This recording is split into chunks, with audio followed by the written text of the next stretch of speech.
my goodness. Oh my goodness. What is up, Fireflower gals, Tanuki flying guys? This is the Nintendo Fever podcast.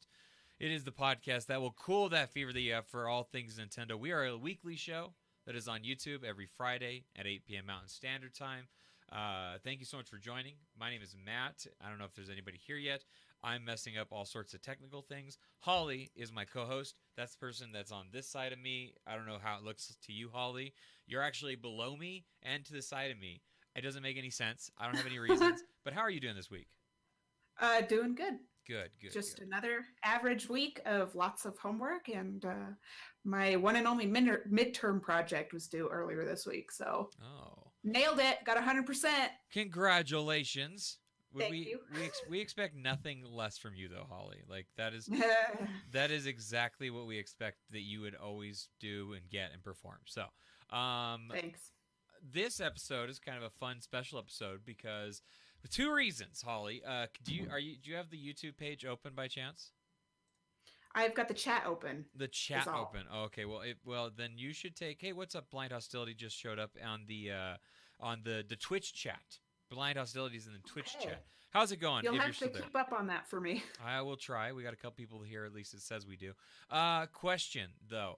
If you could, Blind Hostility, jump over to YouTube real quick and drop a like on the video. And there's a reason why, okay? The reason why I want you to drop a like on the video is because we have a like counter that's actually embedded in our show now, but it's only for the YouTube because I don't have there's not like a liking system that's in Twitch as of right now. So I don't have anything to showcase the Twitch people watching. But if you're on YouTube, please drop a like on it. And if you drop a like on it, it will show up. Hey, what's up, Benjamin? He just showed up in the YouTube chat, for instance. So drop a like. Say, hey. I swear I didn't see you do that before you did. I swear that was completely not expected. But drop a like, and you'll see something cool happen on the main video is all I'm trying to say. I don't know why it's taking me so long to get all that out. But, just give us a like. Just give us a like, guys. I did it in like a fraction of the time. Awesome. So we should start seeing those likes. If you look at the video now, it says we have 2 likes. We have 2 likes right now. You see the thumbs up. It's amazing. It's so cool. Thank you. We don't have a like goal right now. The reason why I'm like kind of shouting all this stuff out really loudly and stuff is because eventually I want to do like a like goal of some kind where we can like do a fun giveaway or something like that based around it. But we got to test the waters out first before we start, diving head deep into it, making sure that it's working okay, obviously. So I think I have all my chats open that I need. I'm just trying to double check everything right now. I know I'm way messed up and behind on stuff. I apologize. But let's go ahead and get into. You got a late start. Sorry about that. Yes, my fault completely. By the way, guys. Nah. Sorry. Let's show off some recent swag. Let's talk about some recent swag. So while we have you reaching, why don't you go first? That'd be best. Pew! Here it comes. Did you feel like a little kid also when you got your Starlink? Actually, I felt like a really old man is how I felt, which probably was not great. I probably should not have felt that way, but I totally did for whatever reason. I was like, man, I'm too old to own this thing. But yeah, that's me. Starlink Battle for Atlas, Nintendo Switch version, which funny enough, like at Walmart, it was in the Xbox section. Like, you know how everything in Walmart is behind the glass and everything. Well, this all of the Starlink copies in my Walmart were behind the Xbox glass, which I found funny. No wonder I couldn't find it earlier. Anyway, so yeah, Starlink. It comes with a little fox figure, which is underneath here, and it's really hard to get that off. So, yeah. But it also comes with. Okay, so I'm actually pretty proud of this. So it comes. The Nintendo Switch version comes with 2 weapons. Uh-huh. One is ice and one is fire. And I matched them up with my Joy-Con controllers. Oh, goodness. So the fire, I just love organizing things like this. So the fire one matches my red Joy-Con and the ice one matches my blue. It is awesome. I can't stop looking at it. That's pretty great. I'm just going to be staring at it this entire podcast. That's awesome. I truly think that it's a pretty cool little toy. Honestly, like Yeah, I'm more impressed with the build quality of it than I thought I was going to be. For mhm, instance, for um, sure. right now we actually have a little slideshow going on the YouTube chat, and it shows off your Starlink, the picture that you took and posted onto our Discord. So if you're interested in joining our Discord, make sure you do that. I'll drop a link in the description so that you're able to join us there. We also have Blind Hostility. He was posting all sorts of fun stuff. He got a whole box for like 75 cents of some like Zelda stuff. I think this was Jay Beast that had some that Easy. yeah, he had the what's it called Dark Souls person, the Dark Oh Souls yes, amiibo, yeah. And then Amiibo. this was That's cool. your Undertale, I believe, picture that you took a picture of your physical one, didn't you? Okay, I thought so. I took a picture mostly of the like the little storybook. So Yeah, the yeah. physical edition of Undertale comes with this neat little booklet that's like storybook Mhm. ish, and it's really neat. But yeah, so we're Love it. showing. So if you wanna have your guys' stuff shown off in the next thing of this show, recent swag segment, then make sure you find us on Discord or on Twitter and just type in hey. Nintendo Fever podcast at Nintendo Fever on Twitter. Hashtag recent swag. Make sure you show us a picture, and I will include it here on the show because I think that would be a lot of fun to start doing. So that's a goal of mine to get making sure that I do that every single time. Let's go. I didn't get any new recent swags, so there was a game store that was actually closing right next to me, and I went there at lunch at noon. I was gonna go there and go buy some really cheap stuff, even just some random junk stuff. Honestly, for as cheap it was, everything was 70% off at this point, right? So I was gonna go buy a bunch of stuff, and when I get there, it's already closed. They have sold the Oh, remainder of their stuff, and they do not have anything else to give me. And it was just absolutely, yeah, it was a bummer. It was a complete and total bummer. Um, uh-oh. it's very unusual for you not to have something for recent swag. I So know, yeah. I'm glad I could show off my wonderfully color coded You have one upped me uh, for sure, Holly. You have one upped me. Starlink I know that for wasn't your this week. goal. I know it wasn't your goal, but you've totally one upped me. Uh, so let's go ahead and keep moving on with the games or what's been going on. What have we been playing? I'm assuming, Holly, you've been playing some Starlink. At least that's what I would Yes. assume because you just got it. So I would like to hear some first impressions of what you think. About how far are you in it? You think? Well, so you kind of crash land on the first planet, Mhm. so you can explore that a little bit, and there's tons of exploring to do. But so I did a little bit of that, but then continued the story a little. So I just got off the first planet and onto the second. Mm. So, and as far as first impressions go, so I feel like people are like, oh, this is what No Man's Sky should have been. Type, things. I don't play Uh-oh, you're breaking out a little bit.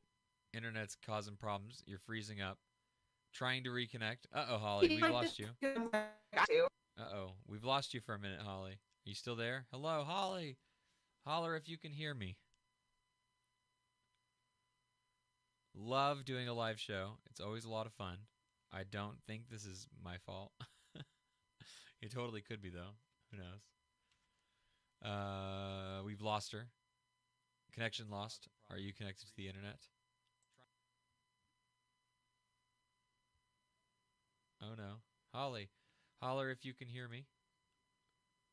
She's gone. She's gone. We've lost her. We've lost Holly, sadly. Um, I don't want to quit doing the podcast if we lose her. I'm going to try and get a hold of her. If I can, then we will continue with her. If not, then I might play some games with you guys for a little while and continue on with the basic idea, premise of what the podcast is all about. Because, yeah, we got another 3 likes now, as you can see on the video, which is pretty cool.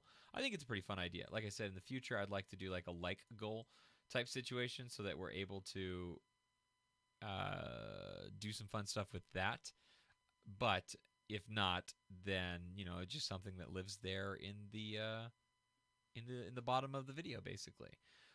Sorry about all the technical difficulties. Truly, I am. I'm gonna try and get a hold of Holly real quick. Pinned message. See all pins. Oh, okay. Oh, that's cool. I didn't know. I'm still learning Discord all the time, so that I was just interested in what that said. Oh, let's see. What do we tell Holly? Oh no, what happened? There we go. Let's see if she can help us figure out what might have happened if she's able to get back in. Oh, we got to remove this one. Hello, Holly. Can you hear me? I'm here. I'm back. Oh, she made it back, guys. Hello. I was just gonna start playing video games if you didn't come back. So this is a lot better. This is a lot better than that. Game? Yeah, I was just gonna start streaming, which I was. Sorry about that. I have no idea what happened. Just the internet. Yeah. Had a hiccup. I have my phone here. I was gonna Discord you because all I've got is all I had till just now was a cell phone signal. My goodness, my goodness. Okay, well let's continue before we lose everything completely. I have not been playing a whole lot of stuff. I've been really busy, but I have been seeing all the awesome stuff that's for sale on the eShop, and I'm really strongly considering getting something like Golf Story, which is less than $10 right now. And a game that I was really interested in. The only thing that I don't know if I want to get it is I feel like it's going to be a real bad time sink, and I don't know if I want to buy games right now that are going to involve like deep story grinding type games. I don't know. But Yeah. still, looks good. I probably should be thinking that way right now, being in school and all, but I might just go for it just because I have enough my Nintendo Gold points. So I have a question, especially for You have anybody who $10 worth of gold points. I have like $13 worth Holly, of them. you a baller. Okay, you a straight baller. I've been saving them, hoping that we will get something besides like discounts on digital games. Nope. Like just in case, what if Nope. physical rewards suddenly happen? Never. What if I blow them all? And this is my question for the chat. Okay. What if I blow all my points right now? And I wouldn't be blowing all of them, which is nice if I got this now. But what if I blew all of those coins and suddenly Nintendo offered something awesome? So I have 100. I just checked right now. I have 184. So I have $1. Are you okay, Matt? You got to go in and you got to like register your physical games. Yeah, I do. Are you doing that? Yeah, I do. Oh, I do. Yeah. okay. But you get way That more is for a very digital low games. number. But didn't you get the 3 Yeah, times? you get like twice as much or something. But yeah, I got like 300 just from Super Mario Party. I'm trying to look up my rewards history because I'm interested because I recently just spent a bunch of stuff because I was getting annoyed. Like it's terrible. I was like legitimate point summary I think is what I need to go to. I was getting annoyed at like not spending any points. Points expiration. I hate looking at point expiration date. That is the worst when you see that you have points that are going to expire soon. Thousands and thousands of platinum points expiring. But thankfully it takes a lot longer for the gold points to expire. So I've been keeping an eye on those and just saving them up in case something cool comes up. Yeah. But right now Nintendo's like, we're just going to give you a few cents. So of a discount on stuff. I've only ever used 99 gold? Yeah, gold. Or no, it looks like I've used 200 total. I've used 200 gold total. What is this? Oh, maybe I've used more than I thought. Oh, that's surprising. Anyways, I just spent a bunch of silver because I was like, man, I just want to spend all these silver coins. I had like 1,000. I don't know, on just terrible things on wallpaper, Holly. I just bought a lot of wallpaper for my phone and for my Well, my I'm desktop. not even doing that anymore. I had a goal once to like earn as many platinum points as possible. And then hopefully Nintendo's paying attention to how many are just expiring because there's so many of them and there's nothing to get. I wish Nintendo, and like, why isn't this possible if they are able to give us JPEGs? Why doesn't Nintendo let us get like soundtracks, MP3s with our? Because it's too good of an idea, Holly. It's too good of an idea. That's why. Anyways, let's get into some news real quick because I have a couple news stories that I thought we'd talk about before we get into our topic. Resident Evil is coming to the Switch. Lots of Resident Evil. I couldn't tell. I didn't have time to look up the full story. I don't know if it's going to be like a what's it called, a collection of games, or if it's going to be a what's it called, individual releases. Resident Evil Remake, which is the one that came out for the GameCube, later came out to the Wii, and I believe also was like on an HD port to like the Xbox and stuff like that as well. Resident Evil 4, which was also originally a GameCube exclusive, made it to the Wii, came to Android phones at some point, I believe. Like it's been everywhere. And Resident Evil 4 is a classic game. I can't wait to play it again. And then Resident Evil 0, which is like a prequel type game, once again also came out to the GameCube and then a bunch of other stuff. But it was originally a Nintendo 64 game back in the day, actually. Only was released in Japan. And then the first time it was released in America was actually on the GameCube for the remake that they did for it. Those games are stunning. I know you probably don't have a whole lot of experience with Resident Evil, but they are very No. good games. And I personally am super excited to buy Resident Evil 4 again. And I'd love to hear if anybody in the chat, Benjamin just said, blow the coins is what he just said. I want to know if there's anybody that is excited to play Resident Evil on the Switch, because I am going to buy Resident Evil 4 when it comes to the Switch. There is nothing that could stop me from buying it, honestly. Like, I love that game. It's an amazing playing video game, and the fact that like I have the ability to like take it on the go with me and stuff is probably not going to be good, because I'm going to spend way too much time playing it than I probably should. It's like a reason to buy any game again on the Switch. I Yeah. want to get Shovel Knight now that a physical. Did you know a physical edition of Shovel Knight is coming to Switch? I did not. I have not heard that. That's kind of exciting news. Yeah, like early next year, I think. Maybe I I'll wanna get that. finally play it. Finally. Yes. Have you ever bought it? Nope. Just not at all. Okay. Yeah, not at all. I don't know why it is, but for some reason that game just does not speak to me. I don't know. I can't even explain it. Going to the next piece of news, which I thought was kind of cool as well. The host of Swapnote, if anybody remembers Swapnote for the Nintendo 3DS, Nikki, she was always very nice and sweet. She's going to be joining Super Smash Bros. Ultimate as a brand new assist trophy. Her cute drawings are going to come to life and attack, so be careful. I thought this was cool. We're not going to talk about rumors. I just want to clear that real fast. I don't know if you've heard, Holly, but supposedly the roster was leaked. Neither of us is a fan of rumors here. I'm keeping my eyes completely closed. I have no idea who's leaked. Don't say Matt, anything. What? I don't either. I've been taking a break from social media actually, but I'm sorry to disappoint. But Nikki was actually already announced. Oh, this is the first quite a time I while saw. ago. Oh, really? Wow, I'm just out of the Yeah. loop a whole lot. I thought It's fine. She was just kind of shown in the direct, the Smash Bros. Direct that happened. You know, when they went through a lot of the assist trophies, including Shovel Knight. Speaking of Shovel Knight, so that's a cool that one, far obviously. back. Wow, I don't know why I forgot about her. That far back. I feel Yeah. bad that I forgot about her. Anybody else? Poor Oh, Nikki. did anybody remember her? It looks like we got Night Blog. I don't know who this. I can't pronounce your name. I apologize, but I've never seen your name. So if this is the first time you're tuning in, thank you for tuning in. You've already missed all the terrible technical difficulties, so congratulations. Make sure you drop a like on the video so you can see that like counter start to go up. Appreciate that as always. Did anybody remember that Nikki was in this game besides Holly? Am I just crazy and just completely forgot? Obviously. I don't know. We're not, like I said, we're not going to talk spoilers, and we're not going to talk about leaks and rumors, mainly because I don't keep up with them and I do not see what they are. I want to be surprised. I wish they would stop revealing people in these directs and stuff. Like, I don't want to know what the full roster is going to be. I want to play the game and then have somebody be like, "Oh, a new challenger approaches," and then you're like, "Oh my gosh, it's Solid Snake!"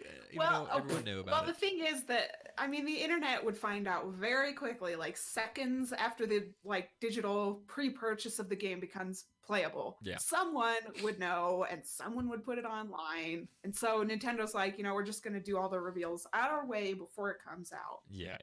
I hope they. It would be so cool, though, wouldn't it? If to just we- be shocked by the game itself instead of a beforehand reveal. If we lived in a world like that, that'd be really cool, honestly. So that's it for news. That's all that we're going to be talking about right there. But we're going to go ahead and do a small feature about spooky games. And then we were originally going to do like this really fun idea. I didn't prepare for this fun idea. Did you prepare for the fun idea, Holly? I partially did. You partially did. Do you have? I don't know if we want to. Do you have? If Do I have a scary story to tell? Yes, I was going to. I came up with something and I was working on it and I did not finish it, so it's not going to be any good.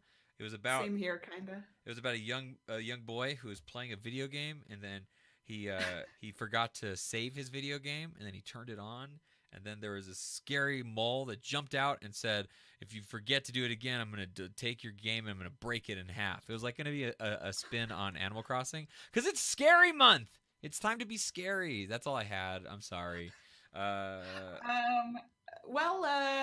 I would have loved to hear what you came up with because but you need time, your story about the crash landing on an island with a Super Nintendo and you can only save one game, that story just gets more and more elaborate every time that you tell it. Oh, here's my scary story. Are you ready? Sure. Okay, you're flying over. In a plane, and then you crash.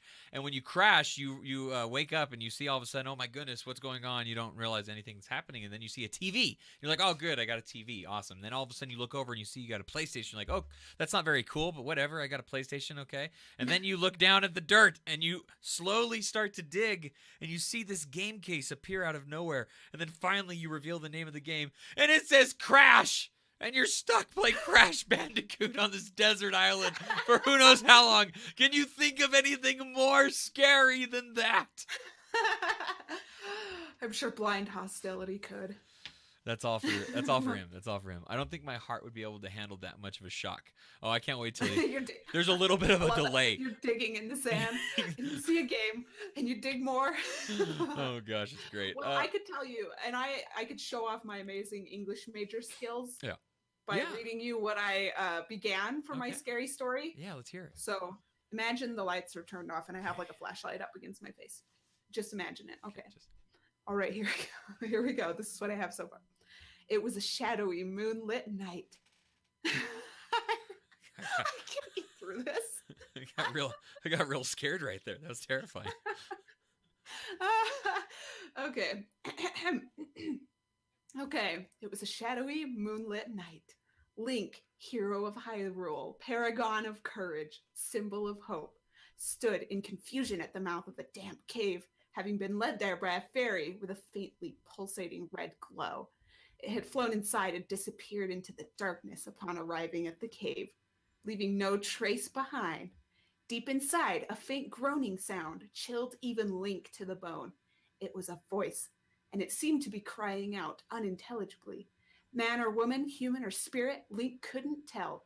The only way to find out was to venture inside. Clinging to his torch with a clammy hand, he took a deep breath and entered. Is that all you got? Yeah, that's all I wrote so far. No, I gotta hear the rest of this story. It's not that good, is it? It's great. That was fantastic. Aw, I want to hear more. Oh, the chat, we'll have to have the chat help us finish. We do. What happens in the cave? What is the unintelligible groaning sound? We should figure out a way to post a like choose your own Tingle! Ah! That'd be terrible. That's terrible. Yeah, he has that tingles. Was totally improv. Right there. Tingle. Oh man, that'd be terrifying. A grown man in a fairy outfit. That's pretty scary. A leotard. A leotard trying to look like a fairy. Like that's terrifying right there. All right, so those are our spooky stories. We will improve them one of these days. Let's get into our little feature though. We got a little bit of a feature. It's called Spooky Games. I wrote down some games in this one, just some stuff that I had thought about that are spooky games on Nintendo platforms and stuff like that. I couldn't think of any. You couldn't think of any? So I also wanted to talk about. I don't play scary games. That's Metroid Prime, does that count? That's like the scariest thing I've ever played. That's what I was. Man, those space pirates.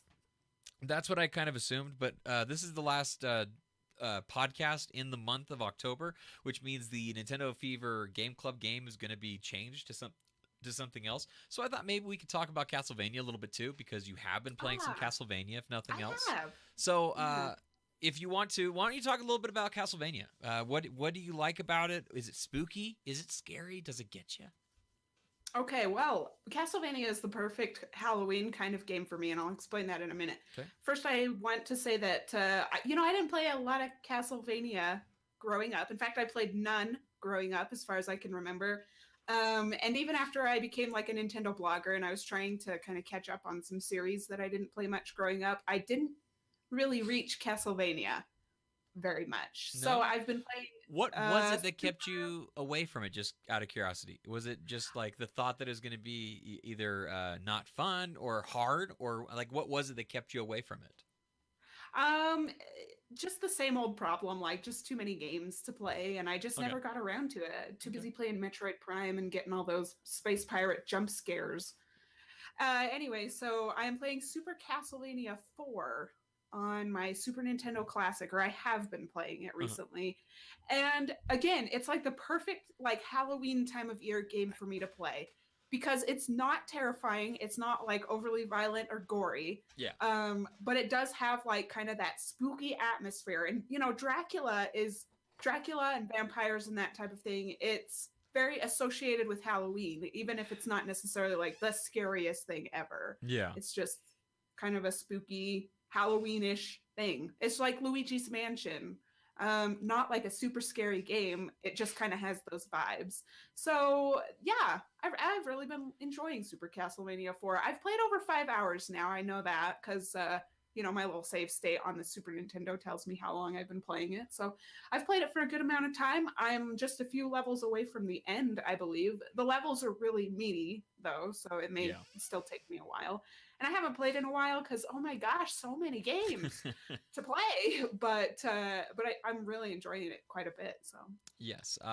Castlevania is a thumbs up for me. Castlevania is an amazing series. Like I cannot praise the DS games enough. They are fantastic video games, Holly. You need to get these in your life. Honestly, they're very, very good. I gotta try Portrait of Ruin. I own it. Oh yes, you do. Play it. And the worst part about that is that Portrait of Ruin is literally like the worst of the three, but it's still a great game. Like it is not as good as Dawn of Sorrow, and it's not as good as Order of Ecclesia, but it is still very, very good.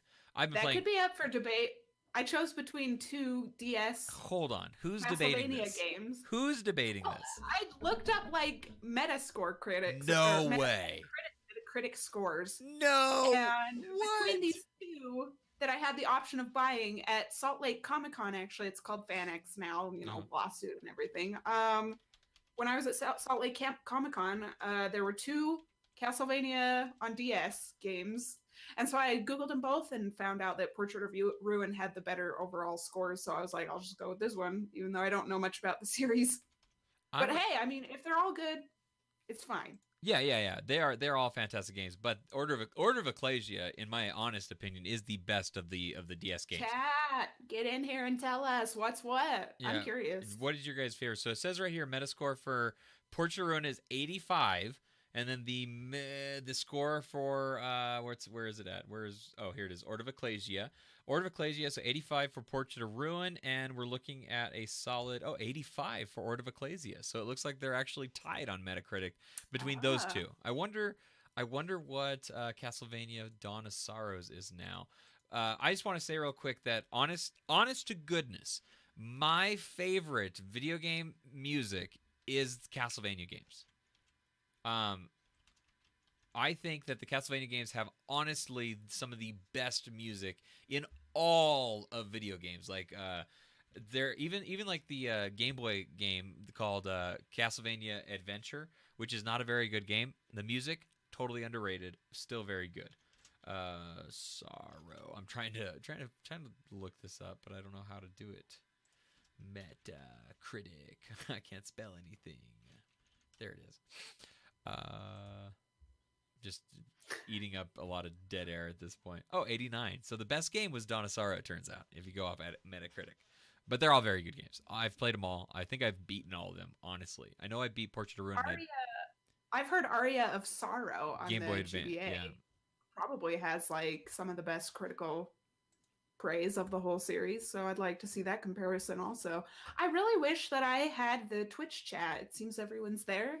That or my YouTube chat has frozen since I got disconnected. No, I don't think that we have a very lively bunch. They're all still like they're what's it called? You know, they're just in shock of your story. They're in a state of disbelief at this moment, so they're unable to participate. Is the problem? Oh well, how are we supposed to finish the story without help from the chat? I know we got to get them more involved for sure. Let us know what your guys' favorite Castlevania game is if you have a favorite Castlevania game. Moving on, let's go ahead and talk about some spooky games. Actually, one of the games that I have on this list is called Luigi's Mansion. Now, Luigi's Mansion for the GameCube originally, and then Dark Moon came out for the 3DS, and then most recently, they re-released of the original Luigi's Mansion on the 3DS as well, and we're expecting Luigi's Mansion 3 coming out for the Nintendo Switch. What are you a fan of Luigi's Mansion games? Have you put a lot of time, effort into them?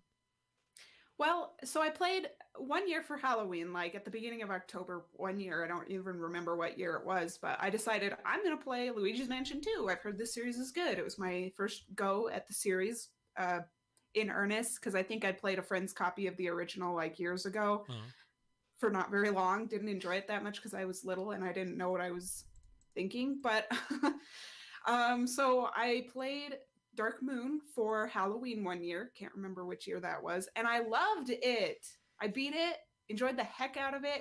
It's a pretty easy series, but you know, it's got, like I say, those kind of Halloween vibes that I like so much. And so I loved number two, and then I decided to try number one year, and I didn't finish it in 1 year. So ever since then, so this must have been like 2 or 3 years ago. I like every Halloween day, I play a little bit of Luigi's Mansion and try to beat it. But every time that I come back to it, I'm just totally lost, and I might make a teeny bit of progress, but still haven't beat that one yet. And I've heard it's not long or anything, so maybe I'm close. I was don't gonna know. say, I bet if you really like gunned down, you could probably get it beat on an evening or something like that. Because I don't think it's a long game at all. Like I think it's pretty short overall. Especially, I'm not expecting you to speed run it or anything like that. But I do know that it's not like a super long game. Like I feel like it may be like under 4 hours if you were to like play through it like at an aggressive pace, basically. But I don't know for sure. We do got some activity in the chat. It looks like just a minute ago. Manhunt on the Wii is pretty really. Oh wait, I think I'm missing some parts of this. Pretty freaky. Yeah, pretty freaky. That is pretty freaky. I agree with that. Manhunt is. I guess I would consider that to be a horror game, but I wouldn't consider it to be like an October horror game. It's like Saw, the Saw movies. Like, yeah, they get released in October and stuff. But like when I think of horror, right, or like October, I think of like overly like I don't want to say like demons, but I think of like scary clowns, and I think of like Frankenstein, werewolves, vampires. What you were kind of saying like earlier, Castlevania. like Castlevania. Yes, very much so. I also think of something like Fatal Frame. Have you ever had any experience with Fatal Frame? No, not. Okay, so Fatal Frame is a really interesting series because it's a game that's based around taking pictures to like free souls. Like the Wii had a version of it, and so did the Wii U. And the Wii U, you were able to use your gamepad as like your camera. The Wii had you using your your controller as pointer control and stuff like that. And then like jump scares were everywhere, right? Like some like demonic girl would jump out that was a ghost and like be like, I'm gonna get you. And then you'd like pull up your camera and be like, I got a picture of you. And then that would like free their souls, and then everything would be all right in the world, basically. I don't know. I thought it was interesting. I didn't ever put a whole lot of time into it. It's very Japanese. It's like super slow paced and stuff like that. Eternal Darkness. Oh my, I'm so glad Benjamin just said this, because Eternal Darkness was so good at being scary. And the reason why it was so good at being scary, Holly, imagine this, okay? Imagine you have just spent like 3 hours playing a game. Hardcore, you got super far, you know that you're getting close to the end, and you haven't saved. 3 hours? Well, you haven't saved for these 3 hours, okay? Like, you've been just chugging along. No saves. You have not saved. And you enter a room, and the moment you enter the room, the entire screen goes blue. And then all this, like, random code goes on the screen. And then all of a sudden it says, your save file's been deleted or corrupted. It says save file corruption. And then everything just goes dark blue, and it's like, oh my gosh, what just happened? That was a game mechanic, Holly. Oh my goodness. The game did that to you. I did have this experience just earlier today. I was facing a tough boss in I Am Setsuna. I'm still playing that. And I thought to myself, oh my gosh, this boss is going to take me down. I don't even remember when the last time I saved was. Well, imagine if your save was deleted. Because that is what this game made you feel like. It didn't actually delete it. What the heck? It didn't actually delete it. All it did was it just displayed this thing, and then it would go back to the game. But for that brief second, like if you experienced that without knowing that it was going to happen, it was one of the coolest moments, to feel anxiety playing a game that you'd ever have. You would also like enter a room, and then instead of being on the bottom, like walking like you're supposed to, it'd like flip the world upside down, and you'd be walking on the top of it. Well, I mean, the whole thing would just be flipped. So the floor was. Did the controls inverse, or did the entire environment The entire environment, yeah, the entire environment, Whoa. yeah. And then there's a temple like that in Majora's Mask, the Stone Tower Temple. Speaking of spooky games, Majora's Mask, that's the spooky Zelda game. What do you think about that one? I did. I actually finally beat that one once it came out on the 3DS, and I'm so glad I did. I spent so many years not playing that game because I was kind of turned off by the, like, you have to go back in time mechanic, and if you run out of time, then it's like, what the heck? I lost all my rupees and all this. I just couldn't get into it. finally got into it and beat it and just enjoyed the heck out of it.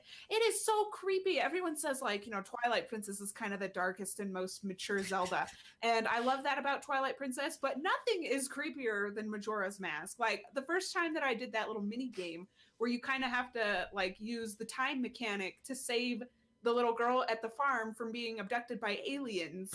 I was like, this is dark stuff. Like, and if you don't do that in time, you go to the farm and her older sister is like sitting in there, like, just, she's like broken. She's like broken. She's broken. She's like, she told me they were, she said something like, she said they were coming. I didn't believe her. And now she's gone. And it's her little sister abducted by aliens. I was like, oh, this is kind of dark.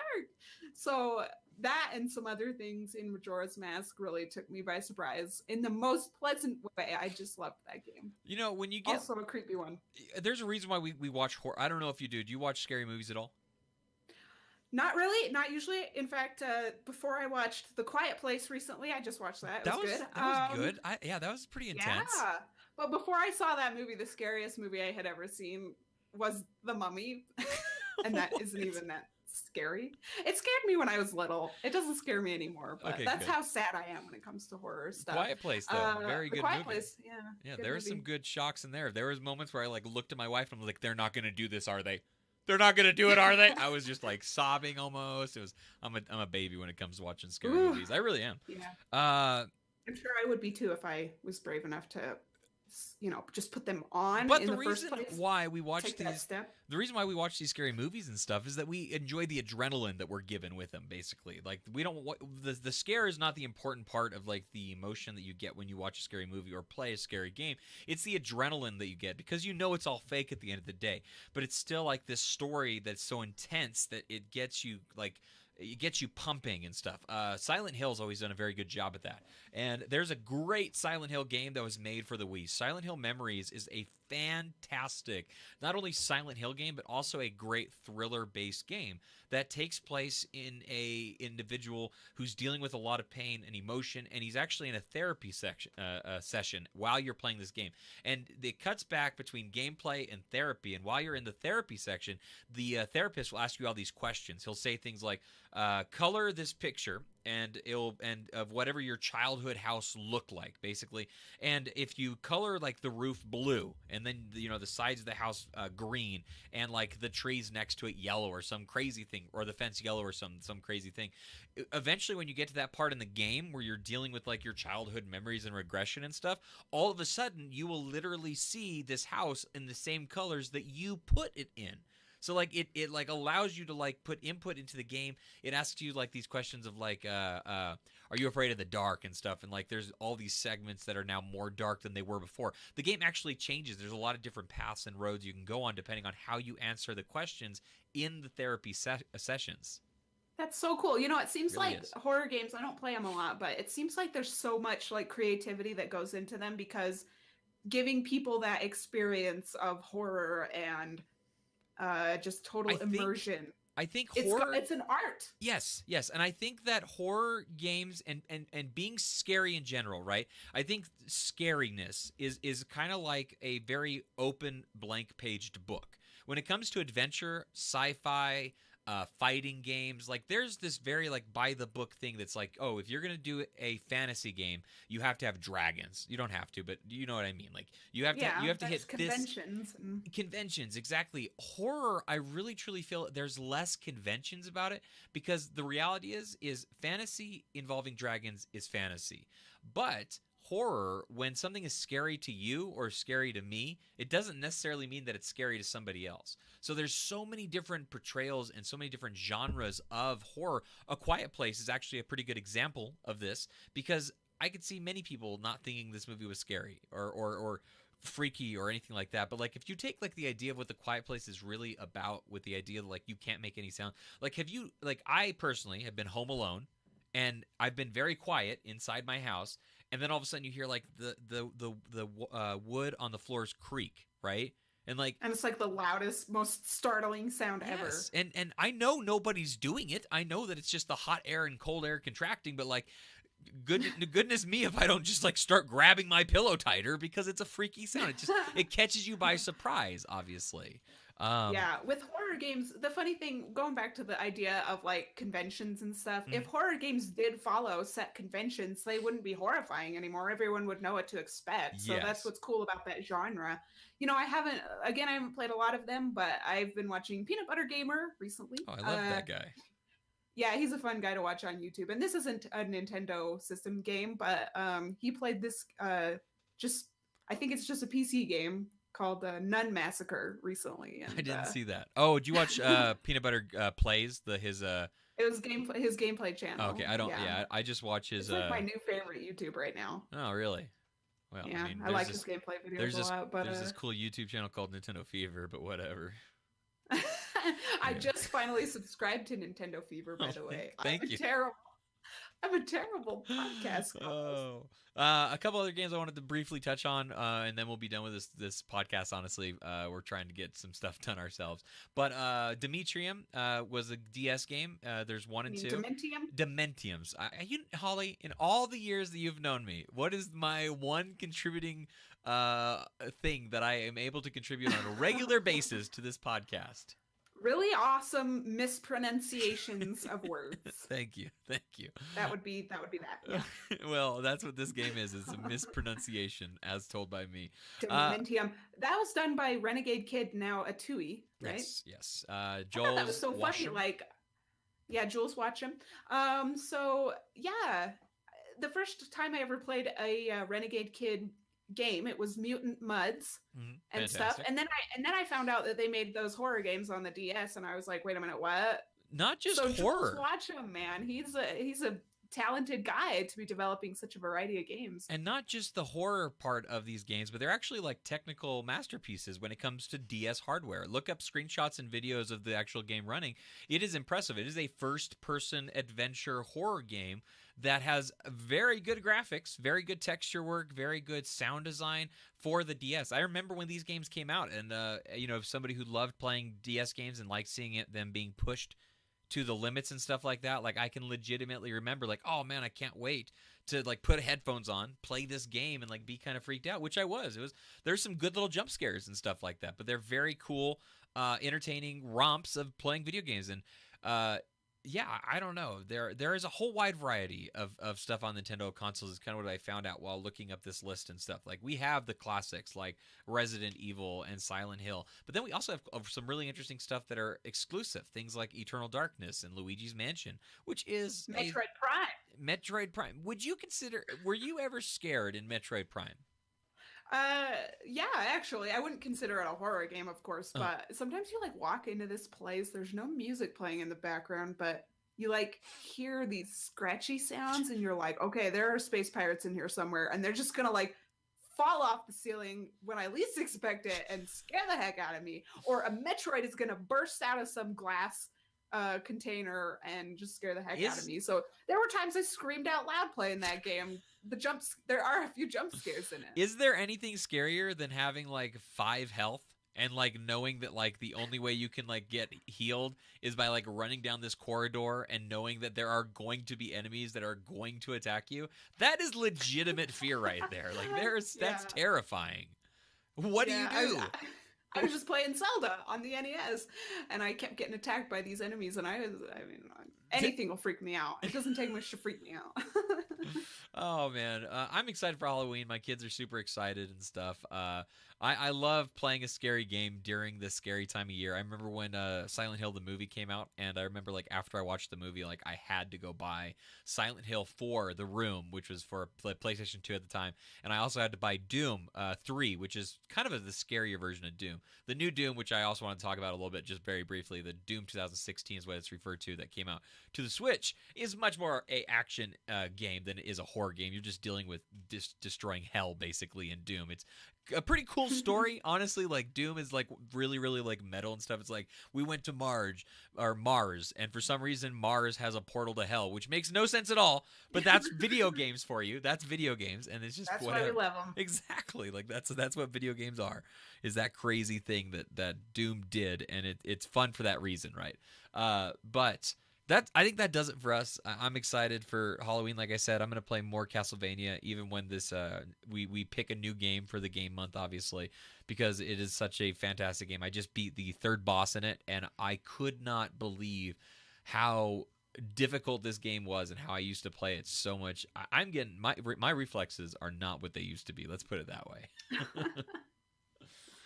Oh, the joys. Yeah. So I think that's about it for me. Holly, do you have anything that you want to end with? Nope. Thanks for listening, everybody. It's been great. Yeah. We will be here again next Friday. Obviously, we'll have a new game picked out. I think for the Nintendo Fever Game Month of the Club. Keep an eye on Discord. I'll put a link in there as well.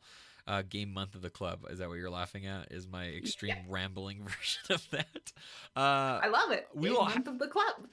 We will have to look up what games are on sale on the Switch, and maybe we can pick out something that's a little bit cheaper and try to really get everybody into it at the same time. It'd be cool if we could do like a multiplayer game. What?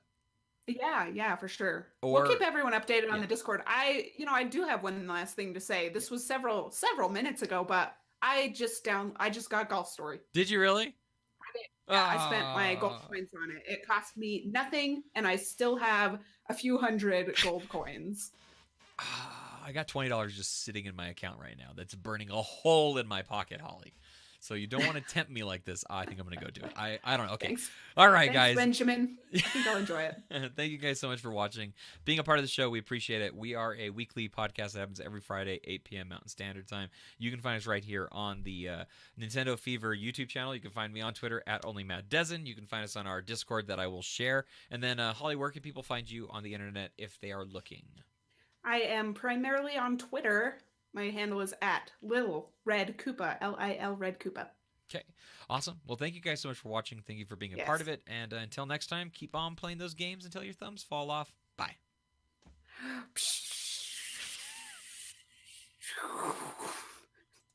Bye.